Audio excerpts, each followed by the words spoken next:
Today, I'm going to summarize one of my favorite books called Secrets of the Millionaire Mind, written by Harv Eker. The most interesting part of the book for me was the part where the author talks about the 17 key differences between rich people and poor people. Please keep in mind that when I say rich, I mean ordinary people who got rich through their hard work and skills, not the ones who got rich because of their parents or some illegal business. And when I say poor, I don't mean to belittle poor people.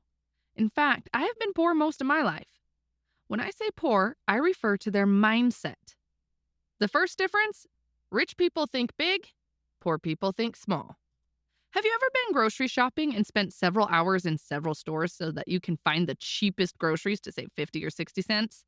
Or have you been waiting in line for an hour so that you can get a free hamburger? If you have done this, then you have a poor person mentality. I'm sorry to say that, but let me explain. Of course, it is not a bad thing to save money while you are shopping, but this changes when it comes to how much you will save compared to the time you will spend for that saving.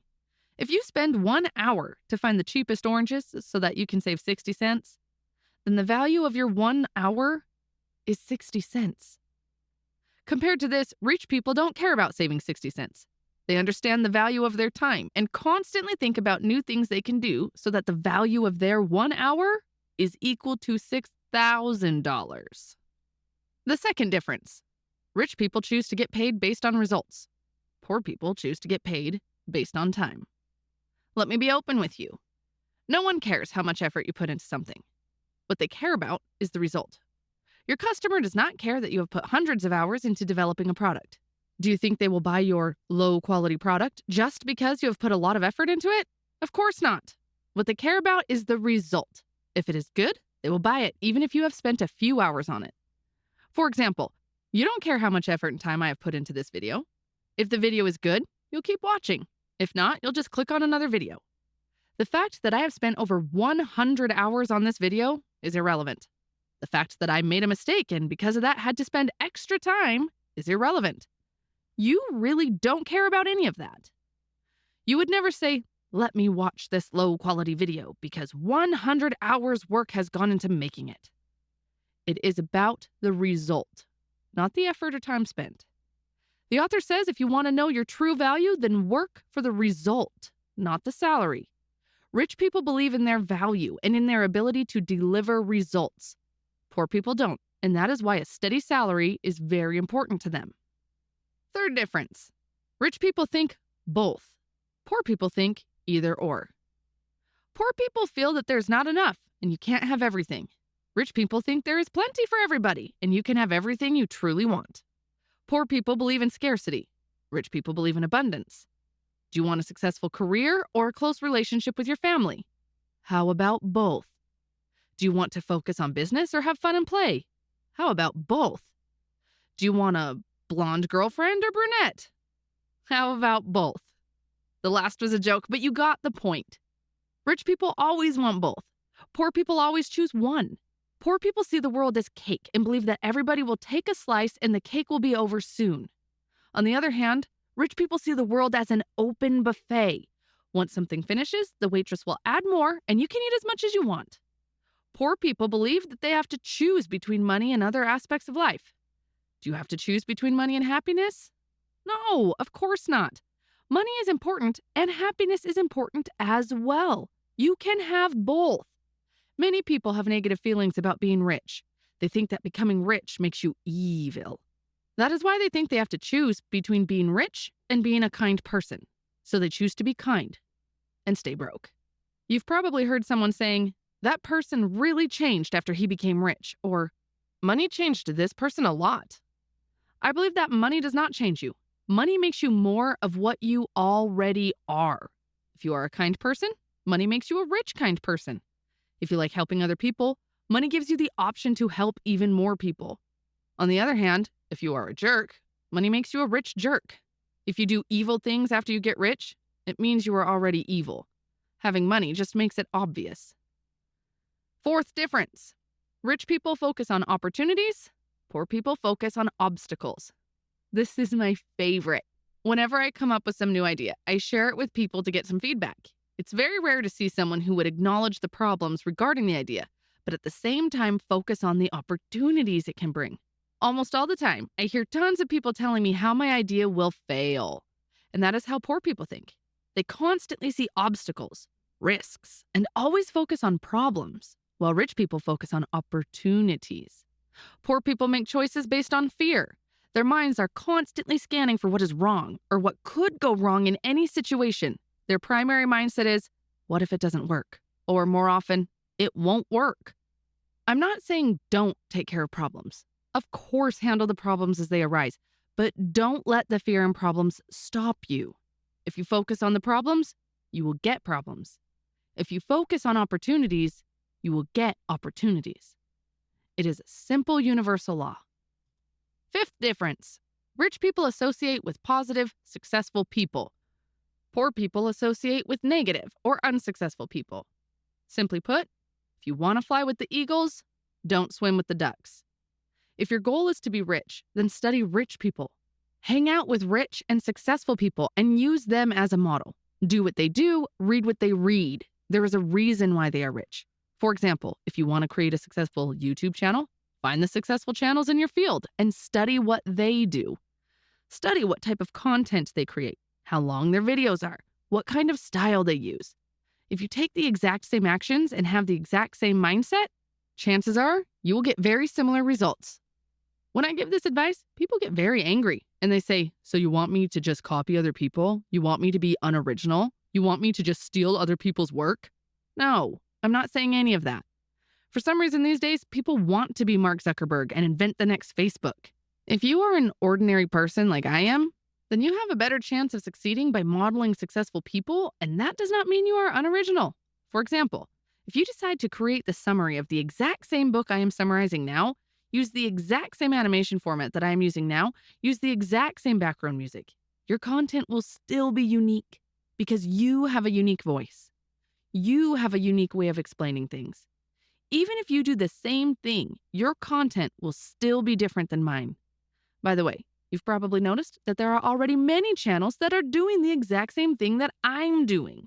But despite that, this channel will be growing. Please don't get me wrong. I'm not trying to brag about myself or say, hey guys, look how great my channel is. The reason I am talking about myself is that you and I can relate to each other easily. If I give you an example from the founder of Amazon, Jeff Bezos, it will probably be hard for you to relate to his story, but you and I are two simple people who are trying to improve ourselves. Another complaint I hear a lot is that I don't have rich people around me. So how can I surround myself with rich and successful people? Look, you don't have to have them.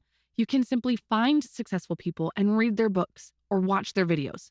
You can't ask Arnold Schwarzenegger to hang out with you so that you can study him and get in shape. But guess what? He has tons of videos and he's written a book. So why not read his book or watch his videos? I don't have any rich friends around me. Authors of these types of books are rich friends for me. I hang out with them by reading their books, watching their videos, and listening to their podcasts. Sixth difference. Rich people know what they want and they are committed to getting it. Poor people just want to be rich. Imagine you and your friend are hanging around in the city center and you want to eat a baguette. Your friend approaches the stand and says, "Hello, I want to buy a baguette. Please give me a baguette." The seller behind the stand will most likely be confused and ask what kind of baguette your friend wants, because there are many types of baguettes. This is exactly the same approach poor people use when it comes to becoming rich. They just want to be rich, but they don't know what a rich life looks like for them. If you don't know exactly what you want, then the girl who is selling the baguette will just give you any baguette she chooses and you will walk away. Now imagine you approach and say, "Hello, I want a tuna baguette with smoked cheese, but I don't want this type of bread. Give me that dark bread with sunflower seeds. Don't put onion, put some cucumber, tomato, and toast it." Guess what? The girl is going to give you exactly what you asked for. In the same way, rich people do not send out mixed messages. Only poor people do. The number one reason most people don't get what they want is that they don't know what they want. You must know what that rich life looks like for you and must have a plan to get there. For example, for me, rich life means having the freedom to work when I want, where I want. I want to be able to take a taxi whenever I want. I don't like taking public transport and feeling sweaty, especially if I'm going to some important meeting. When I go to a restaurant, I want to be able to open the menu and choose anything I want without looking at the price column first. I want to be able to take my parents on a nice vacation twice a year. I want to be able to help people around me when they are having financial difficulties. I want to be able to wake up at 11 a.m. on Tuesday and go for a walk in the park. I want to be able to go to the gym in the middle of the day and come back whenever I feel like it. This is my rich life, and I have a plan on how to get there.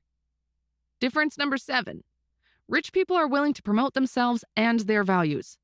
Poor people think negatively about selling and promotion. Let me explain it this way. If you had a cure for some type of disease, would you hide it from a person that was suffering from it? I don't think so. In the same way, if you believe that what you have to offer can truly assist people, it is your duty to promote it. It is your obligation to promote it. By not promoting it, you're actually doing a disservice to people. Maybe the product you're selling is the product that can change my life, but if you're not promoting it, then I'm losing the chance to change my life. Resenting promotion is one of the greatest obstacles to success. People who have issues with selling and promotion are usually broke. How can you create a large income in your business if you aren't willing to let people know about your product or service? Whatever work you are doing, you need to be good at selling and promotion. Almost every aspect of our life involves selling. For example, when you are trying to convince your partner to go to a restaurant instead of shopping, you are selling. When you are trying to convince your daughter to study, you are selling. In fact, right at this moment, I am selling. I am selling you my video, and you are paying for it with your time. You are paying with minutes from your life, and I'm not ashamed of selling you my video. I am not ashamed to promote it and ask you to hit the like button and subscribe because I know that ideas from these types of books can really help you to change your mindset. Difference number 8. Rich people believe I create my life. Poor people believe life happens to me. If you want to create wealth, it is important that you believe that you are the one behind the wheel. Poor people travel through life as a passenger. On the other hand, rich people always sit behind the wheel. Did you ever notice that it's usually the poor people who spend a lot of money playing the lottery? They actually have high hopes that someone will simply try picking their name out of a hat and provide them with money and eventually will cause them to become rich. Ecker says poor people also justify their situation. They say things like, money is not important, happiness and love are important. This kind of comparison is not correct. Let me ask you a question. Is your leg important or your arm? You're probably saying, what kind of a dumb question is that? Of course, both of them are important. You're absolutely right. Both of them are important in the same way money and happiness are both important. Money and love are both important. Food and water are both important. Poor people also blame others. It's never their fault. It's always the fault of others. They always act like victims. I have 2 cousins who grew up in the same village, went to the same school, had the same teachers, and both had poor parents. Today, one of them is very successful, and the other one is not. And the most interesting part is that both of them use the same reasons for their current situation. Poor cousin blames the bad education system, poor parents, government, and the system for his failure. On the other hand, rich cousin used the same reasons to become successful. He said, I knew that the school system was bad and my parents were poor, and because of that, I started to educate myself and learn new things. He doesn't blame anyone or anything. Another reason the poor are poor is that they complain. When people complain, they focus on what's wrong with their life. What you focus on expands, so they keep getting more of what's wrong. Difference number 9. Rich people manage their money well, and poor people mismanage their money. Money is just a tool, like your computer or telephone, which requires you to learn how to use it. We spend many hours learning how to use the computer, but when it comes to money, people ignore this simple fact and don't want to pick up a book and learn how money functions and how to manage it. To me, this one is crazy because money is something we sell our life for by working 9 to 5 every week. But when it comes to learning how to manage it, so many people fail. With the amount poor people complain about their financial situations, you would think it would make sense to learn the basics of money. But that is almost never the case. Rich people are not any smarter than poor people. They just have different and more supportive money habits. To master money, you must manage money. Saying, I'll start managing my money as soon as I have money is like an overweight person saying, I'll start exercising and dieting as soon as I lose 20 pounds. First, you start properly handling the money you have. Then you have more money to handle. If your son can't even handle and maintain his bike, would you buy him a car? Of course not. The same logic applies to the universe and you. The universe says, Until you show you can handle what you've got, you won't get any more. The author says even if you borrow money to live, you still need to learn how to manage that money. The more important thing is to exercise the money management muscles so that it becomes a habit.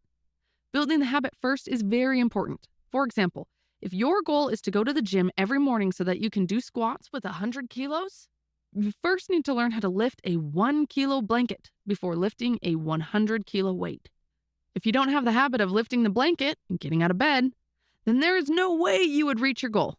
To manage your money well, the author recommends creating 5 accounts: an investment account, a play account, an education account, a give account, and an expense account. You have to put 10% of your after-tax income into your investment account. That is the account that is going to create the goose that lays the golden eggs. Ecker recommends also putting an equal amount, 10%, into your play account. Money in the play account must be spent at the end of the month on fun activities. You should spend this money in a way that helps you feel rich and happy. If you always keep saving, eventually the part of you that seeks fun will sabotage your other accounts. Difference number 10. Rich people are bigger than their problems. Poor people are smaller than their problems. The secret to success is not to try to avoid or get rid of your problems. The secret is to grow yourself so that you are bigger than any problem. It doesn't matter if you're rich or poor, you're going to face problems. The size of the problem is never the issue. What matters is the size of you. The bigger the problems you can handle, the bigger the business you can handle. The bigger the responsibility you can handle. The more employees you can handle, the more money you can handle. The things we call problems are actually only situations. We make them a problem. Respectively, some people make it a problem, others don't even get affected. How can it be that the exact same situation is a problem for one, but not for another? It depends on the person. It depends on you. You might get fired and depressed all day and complain, or you can use your free time to create your own business. Difference number 11. Rich people are excellent receivers. Poor people are poor receivers. A poor receiver is a person that cannot receive well. And what do we receive? We receive praise, compliments, money, gifts, and many other things. Many of us have trouble receiving such things. The author says that we are conditioned that way. We grew up and heard things like, "That's wrong. You're not making it right. What did you do?" These sentences all strengthen the feeling of not being good enough, and not feeling good enough is one reason that we are poor receivers. From now on, take everything someone offers you. If someone tells you that you're looking good, then say thank you, instead of, "What? No, I look horrible today." It's as simple as that. Just say thank you and receive your compliment. Ecker says, "It's funny. When I was broke and I saw a penny on the ground, I would never bend so low to pick up a penny. Now that I'm rich, however, I pick up anything that even looks like money. Then I give it a kiss for good luck and declare out loud, I am a money magnet. Thank you, thank you, thank you." Difference number 12. Rich people play the money game to win. Poor people play the money game to not lose. In sports, teams that strictly play defense and have no offense have a hard time winning. Unfortunately, most people play the money game on defense, where their primary concern is survival instead of wealth and abundance. Poor people want to have enough money to pay bills. The intention is a very important thing, and when your intention is to have enough money to only pay the bills, guess what? That's exactly how much you'll get. Nothing more. You have to aim high. You must shoot at the stars so that you can at least hit the moon. The author says if your goal is to be comfortable, chances are you'll never get rich.